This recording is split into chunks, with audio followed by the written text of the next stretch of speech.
When you're out in public, you always have to expect the unexpected. Imagine your loved one or a stranger suddenly collapses and you do not know what to do. CPR stands for Cardio Pulmonary Resuscitation and is an important thing to know.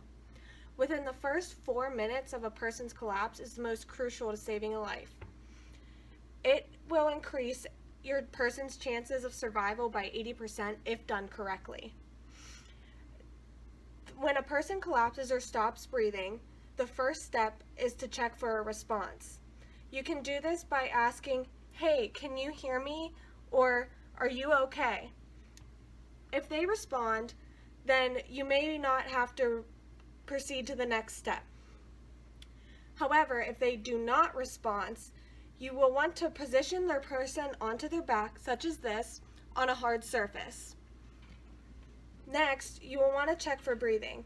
You can do this by feeling by their mouth or nose for air coming out, or checking for the rise and fall of their chest. If there is no breathing, then you may proceed to the next step, which may not be recommended because some say it is a waste of time. However, you could check for a pulse by checking their carotid artery here. Finally, if there is no pulse, no breathing, you want to call for help. You can ask a bystander to call for 911, and if there is nobody else around, then you may call yourself while you proceed to compressions. To do compressions, you will want to place your non-dominant hand in between the nipples here and your dominant hand on top. Make sure your elbows are locked to get good compressions, and if they have clothing blocking their chest, then you will want to pull that away, such as this blanket. Compression should be done by pressing down firmly. The chest should compress 2 inches downward when done the right way. It should also be done to a beat or rhythm of about 100 to 120 compressions per minute. To help with this, you may want to think of a song. Popular ones include Staying Alive and Baby Shark. So, remember to lock your elbows and press down firmly to a beat.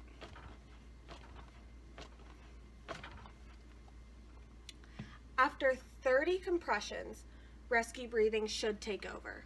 This will consist of 2 breaths to help the person circulate oxygen. To ensure the rescue breaths are done correctly, tilt the chin, pinch the nose, and create a seal around the person's mouth. Some people carry around plastic covers that you put over their mouth here to prevent any contact with another person's skin. This is an important step to remember because tilting the chin back opens the airway, pinching the nose ensures that air will not come out, and you must watch for the chest to rise and fall when giving your 2 breaths. Also, remember to begin compressions again immediately after breathing. For those of you who like a visual, here are 6 easy steps for you to follow CPR.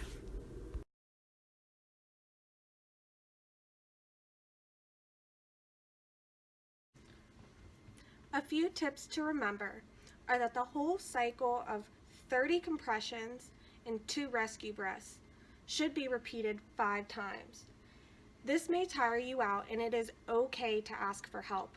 You may ask a bystander, and if nobody else is around, just try your best to keep going. Also, breaking the ribs and the sternum from the force used to do compressions is normal. It is important for you to save the life rather than break a few ribs that may heal. Finally, remember to keep in mind that this technique is only for adults and should not be used on children. There is a different technique for children CPR because of how tiny their bodies are. If you do not know how to do CPR, let someone who does know take over. Cardiopulmonary resuscitation is an extremely crucial technique for healthcare workers to know as well as average people. By knowing CPR, you can save a life at any given moment, and remember that time is tissue. Thank you.